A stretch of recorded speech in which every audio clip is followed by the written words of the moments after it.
Pension reforms. जनाब speaker, pension retired मुलाजमीन का बुनियादी हक है।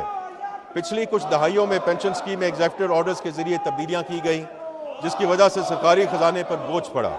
पेंशन स्कीम को दुरुस्त करने और सरकारी खजाने पर बोझ को कम करने के लिए हुकूमत ने पेंशन स्कीम में इस्लाहात की हैं, जैसे कबल अज वक्त रिटायरमेंट की हौसला शिकनी, पेंशन इजाफा कंज्यूमर प्राइस इंडेक्स से मुंसलक, शरीक हयात के इंतकाल के बाद फैमिली पेंशन की मुद्दत 10 साल तक महदूद, एक से ज़ायद पेंशन का खात्मा, रिटायरमेंट के बाद दोबारा मुलाजमत की सूरत में पेंशन या तनख्वाह में से किसी एक का इंतखाब।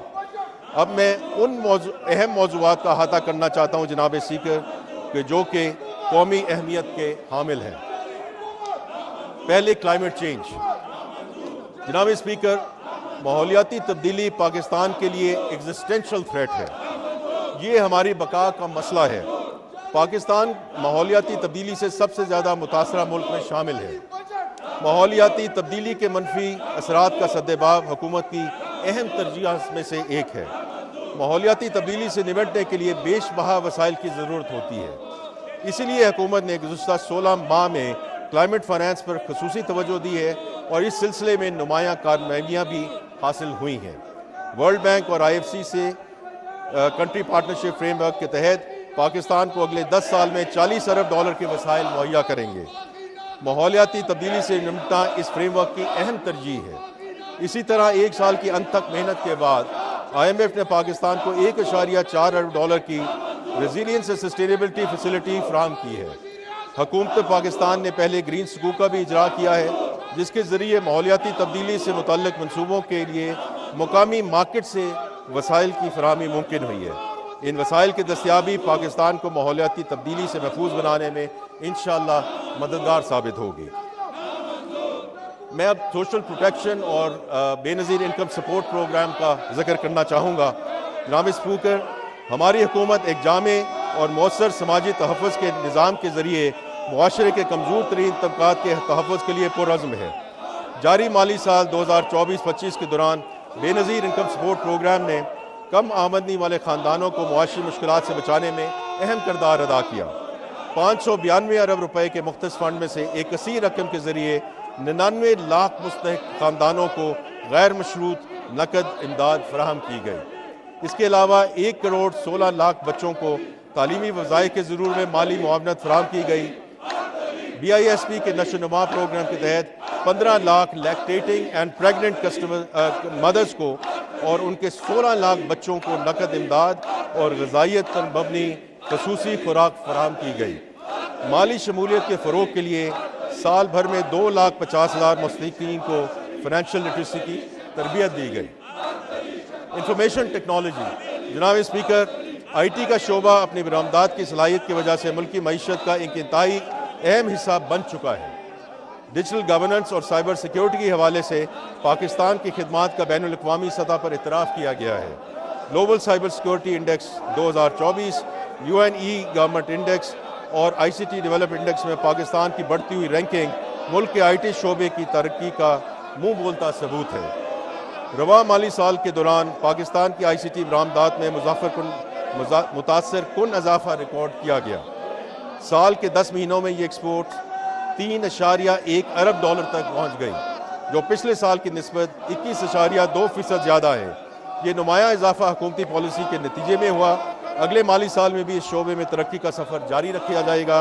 अगले 5 सालों में ICT एक्सपोर्ट्स को $25 अरब तक बढ़ाने की मनसूबाबंदी कर ली है।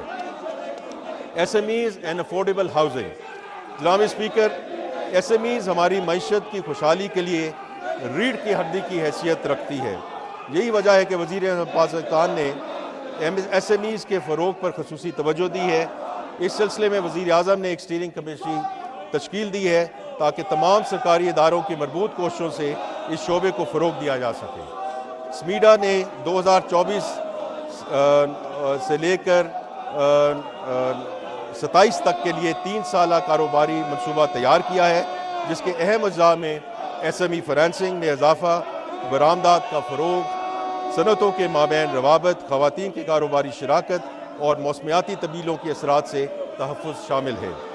एक बड़ी कामयाबी SME रिस्क कवरेज स्कीम है, जिसके तहत मई 2025 तक 95,000 سے زیادہ SMEs کو 311 ارب سے زیادہ زائد کی مالی معاونت فراہم کی گئی۔ اس کے نتیجے میں کل SME فنانس 471 ارب روپے سے بڑھ کر 641 ارب روپیہ ہو گیا ہے، جبکہ مستفید ہونے والے کاروباروں کی تعداد 1,74,000 سے بڑھ کر 2,62,000 تک پہنچ گئی ہے۔ حکومت کا عزم ہے کہ انشاءاللہ 2028 تک SME فنانس کو 1,100 ارب روپے تک بڑھایا جائے اور مستفید کاروباروں کی تعداد 7,50,000 تک پہنچائی جائے۔ اسٹیٹ بینک آف پاکستان بینکوں، فن ٹیک اداروں اور دیگر اسٹیک ہولڈرز کے ساتھ مل کر SME فنانس کے نظام کو بہتر بنانے کے لیے سرگرم ہے، اور حال ہی میں SME فنانس سے متعلق نظر ثانی شدہ ضوابط عوامی مشاورت کے لیے جاری کیے گئے ہیں۔ ان ضوابط کا مقصد بینک کو زیادہ لچک دینا، قرضے کے حصول کا عمل آسان بنانا، ٹیکنالوجی کے استعمال کو فروغ دینا اور ضمانت کی شرائط کو نرم کرنا ہے۔ جناب اسپیکر، وزیر اعظم پاکستان سماجی اور اقتصادی ترقی کی اسکیموں کو فروغ دینے کے خواہاں ہیں، جن کے عوام کی فلاح و بہبود پر گہرا اثر مرتب ہوگا۔ معاشرے سے کہ کم آمدنی والے طبقے کو گھروں کی خرید یا تعمیر کے لیے سستے قرضوں کی فراہمی کی جائے گی۔ اس اسکیم سے کئی شعبوں میں معاشی سرگرمیاں آگے بڑھیں گی اور ہنرمندوں کے لیے نئے روزگار پیدا ہوں گے۔ اس منصوبے کی تفصیلات کا اعلان جلد ہی اسٹیٹ بینک آف پاکستان کی جانب سے کیا جائے گا۔ اوورسیز پاکستانیز، جناب اسپیکر، بیرونی ملک مقیم پاکستانی ہمارا ایک اہم اثاثہ ہے۔ جیسا کہ میں پہلے ذکر کر چکا ہوں، ہمارے بیرون ملک مقیم بہن بھائیوں نے موجودہ مالی سال کے پہلے 10 ماہ میں 31.2 ارب ڈالر کی ترسیلات زر پاکستان بھیجی ہیں، جو کہ پچھلے سال کے مقابلے میں 31% زیادہ ہے۔ یہاں پہ یہ بات قابل ذکر ہے کہ پچھلے 2 سالوں میں ترسیلات زر کے حجم میں 10 ارب ڈالر کا اضافہ ہوا ہے، جس کے لیے ہم اپنے بیرون ملک مقیم پاکستانی بہن بھائیوں کے تہہ دل سے شکر گزار ہیں۔ اس سے کرنٹ اکاؤنٹ میں بہتری آئی۔ ہماری حکومت بیرون ملک پاکستانیوں کو مزید سہولیات دے گی تاکہ وہ ملک کی ترقی میں اپنا فعال کردار ادا کرتے رہیں۔ وزیر اعظم پاکستان کے احکامات کی روشنی میں بیرون ملک مقیم پاکستانیوں کے لیے متعدد اقدامات کیے جا رہے ہیں۔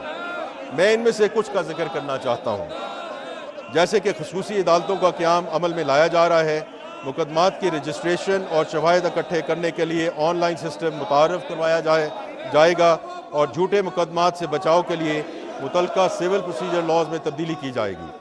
بیرون ملک مقیم پاکستانیوں کے بچوں کے لیے وفاقی حکومت سے چارٹرڈ یونیورسٹیاں اور میڈیکل کالج میں کوٹا متعین کیا جا رہا ہے اور سکل ٹریننگ کے لیے وظائف کی فراہمی کی جائے گی۔ اس کے علاوہ اسٹیٹ بینک کے ذریعے زیادہ ترسیلات بھیجنے والے 15 افراد کو ہر سال 14 اگست کو سول ایوارڈ دیے جائیں گے۔ ایگریکلچر، جناب اسپیکر، زراعت ملکی معیشت میں ریڑھ کی ہڈی کی حیثیت رکھتی ہے۔ زراعت کا ملکی معیشت میں حصہ تقریباً 34% ہے، جس سے ملکی معیشت کے لیے زراعت کی اہمیت کا اندازہ ہوتا ہے۔ زراعت ایک صوبائی سبجیکٹ ہے، مگر اس شعبے کی اہمیت کے پیش نظر وزیر اعظم نے ایک نیشنل کمیٹی تشکیل دی ہے جو زراعت کے فروغ کے لیے صوبوں کے ساتھ بامقصد مشاورت کرے گی۔ مزید برآں زرعی شعبے کو قرض کی فراہمی میں نمایاں اضافہ ہوا ہے اور یہ رقم پچھلے مالی سال کے پہلے 10 مہینوں میں 1,785 ارب روپے سے بڑھ کر اس مالی سال کے پہلے 10 مہینوں میں 2,066 ارب روپے تک پہنچ چکی ہے۔